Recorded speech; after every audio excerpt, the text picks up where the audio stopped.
கிறிஸ்துவின் பிரியமானவர்களே, மறுபடியுமாய் ஆத்துமநேசரின் அங்க மகத்துவம் தியான வேளை பகுதிக்கு உங்கள் யாவரையும் அன்போடு கூட வாழ்த்தி வரவேற்கிறோம். கர்த்தர் நல்லவர்.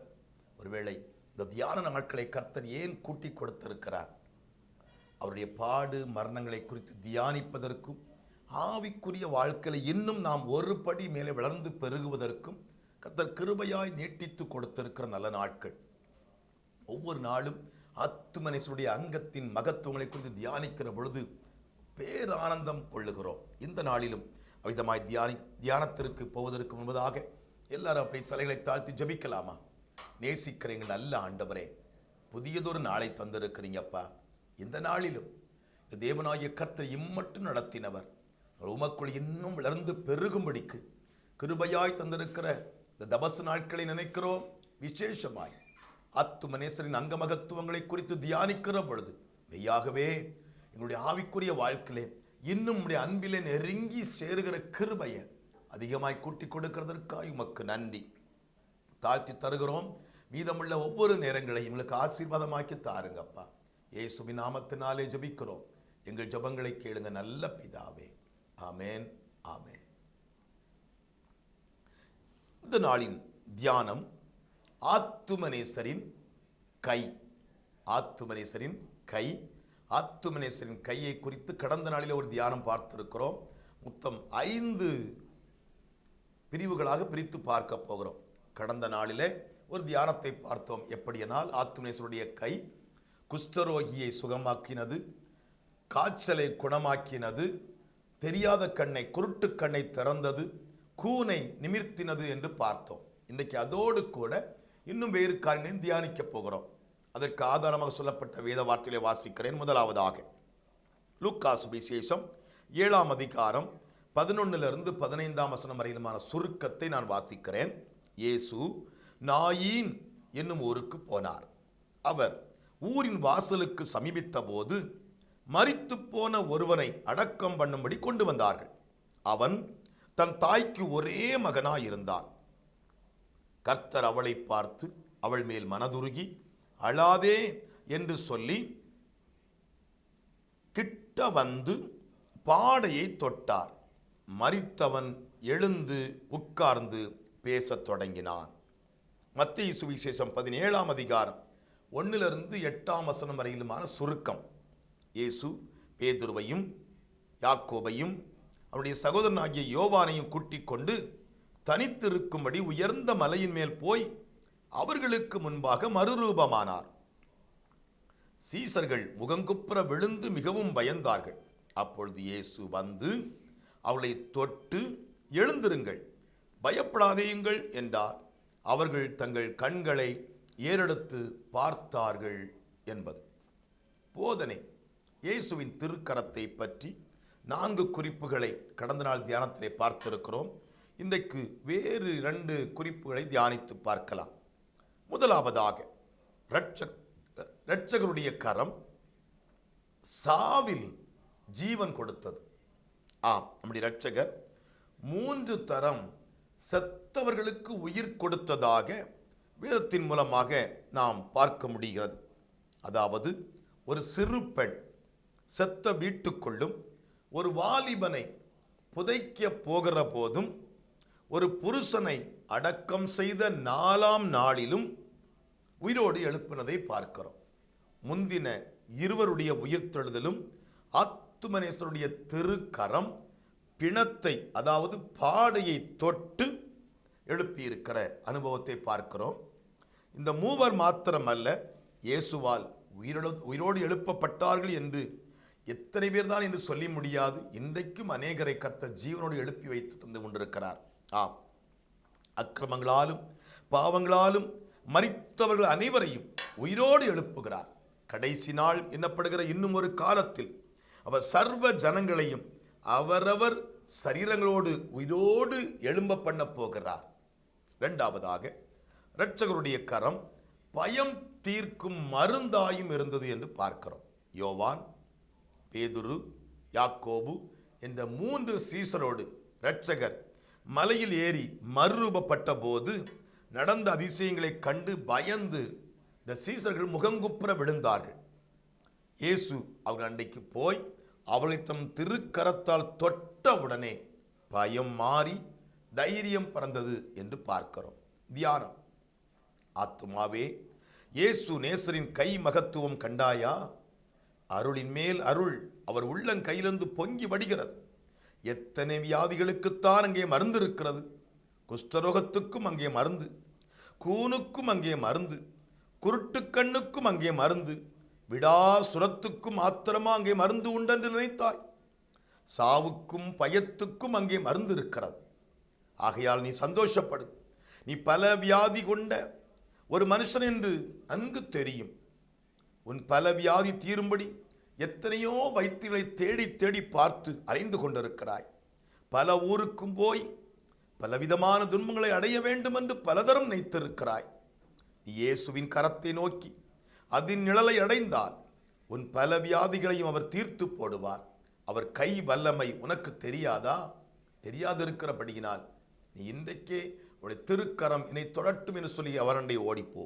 ஆத்துமாவே, நீ இன்றுதான் பாவத்தில் செத்து போயிருந்தால், அது வெகு காலத்திற்கு முன்பாகவே என்னால் விட முடியவில்லை என்று சொல்லி பாவத்திற்குள்ளேயே செத்து போய் கிடந்தால், உன் ஆத்துமாவுக்கு ஜீவனை கொடுத்து உன்னை உயிர்ப்பித்து தம்மோடு கூட பரதீசில் சேர்த்துக்கொள்ள அவருக்கு வல்லமை உண்டு. ஐயோ, நான் பாவத்தில் செத்து இத்தனை வருஷங்களாயிற்றே, இனி எனக்கு ஏது ஜீவன்? பிசாசோடு கூட அடக்கம் பண்ணப்பட்டு இத்தனை வருஷ காலமாயிற்றே, அழுகி நாரி என் ஆத்துமா நன்மையானதை கூட செய்ய முடியாதபடிக்கு உருவழிந்து போயிற்றே, இனி ஏது எனக்கு ஜீவன் என்று நீ கலங்கி கொண்டிருக்கிறாயோ?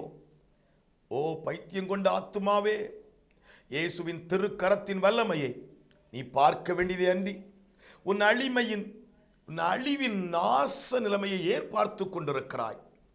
நீ துர்க்குணத்தில் உருவானாய் என்றும் உன் தாய் உன்னை பாவத்திலே கர்ப்பந்தரித்தாள் என்றும் என் ஆண்டவருக்கு தெரியும்.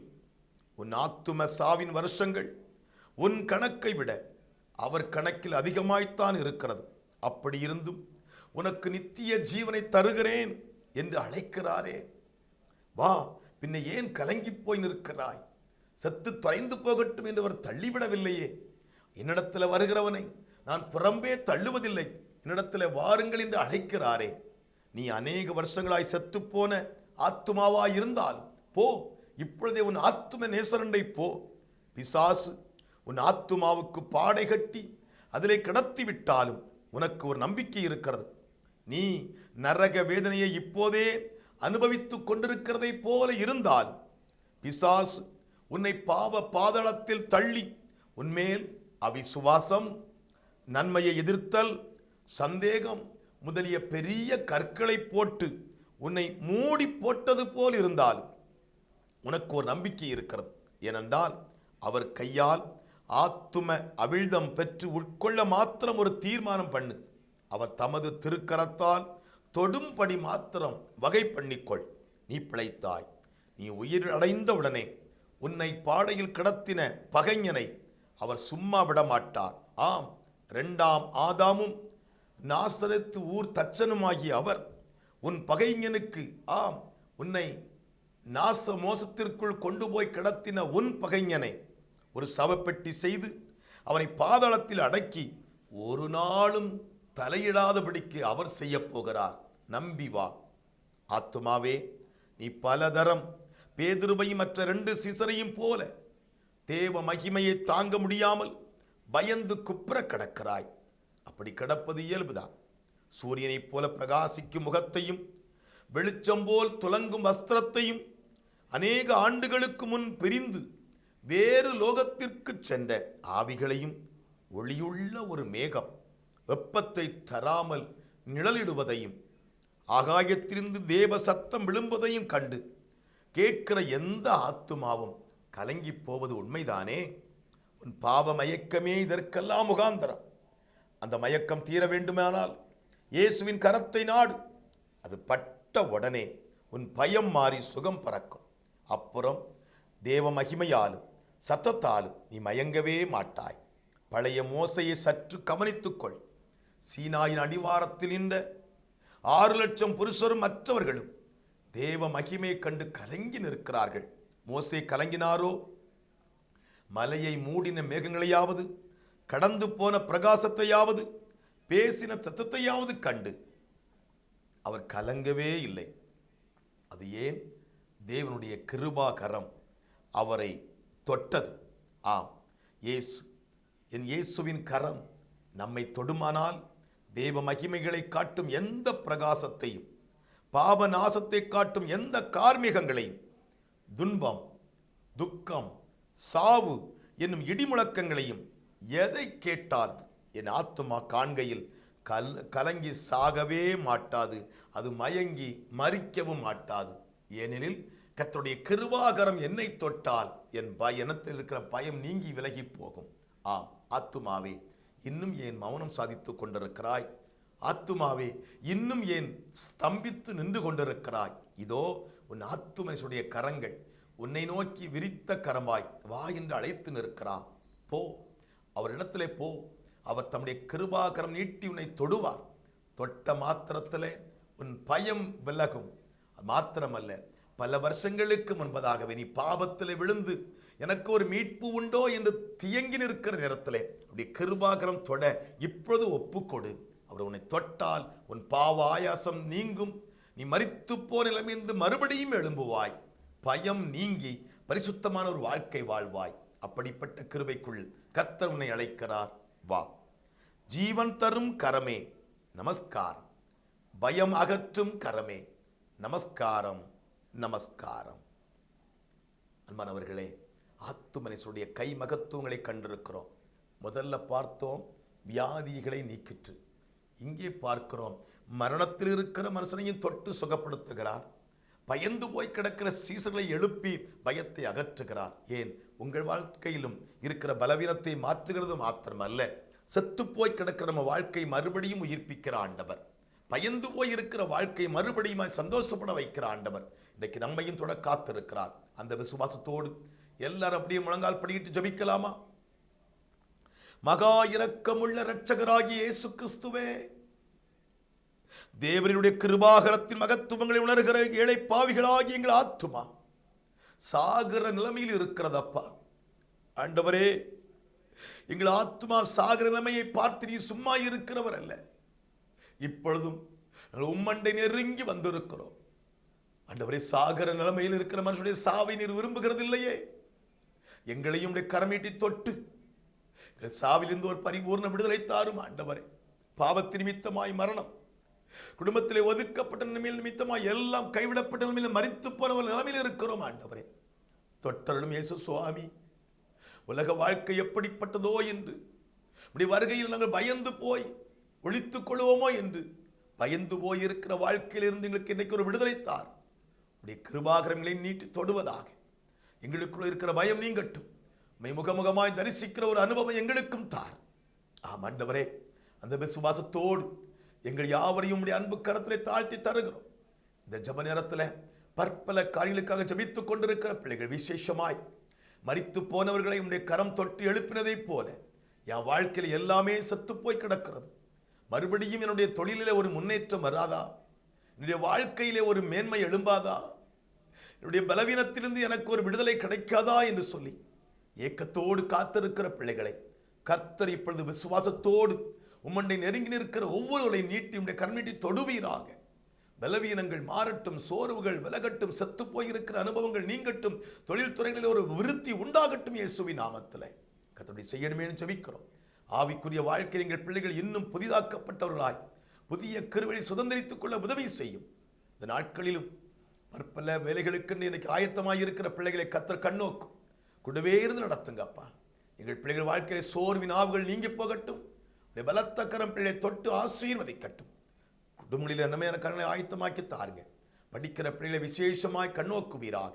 தேர்வு காலங்கள் முறையாக தேர்வு எழுதவும், தூரத்தினான மதிப்பெண்கள் பெற்றுக்கொள்ளவும் ஞானத்தின் ஆவியானவர் கூடவே இருந்து நடத்துவீராக. சகலத்தையும் அப்பகில் ஒப்புக் கொடுக்கிறோம். இந்த நாளிலும் நாங்கள் செய்ய இருக்கிற எல்லா பணிகளிலும் கர்த்தருடைய கரம் கூடவே இருப்பதாக. பிரயாணங்களிலே பிரயாசங்களிலே கர்த்தருடைய ஒத்தாசை உண்டாயிருக்கட்டும். அந்த விசுவாசத்தோடு சகலத்தையும் தாழ்த்தி தருகிறோம். நன்மை கிருபை தொடரட்டும். இயேசு கிறிஸ்துவின் மூலமாக ஜெபிக்கிறோம். இந்த ஜெபங்களை கேளுங்க நல்ல பிதாவே. ஆமேன், ஆமேன்.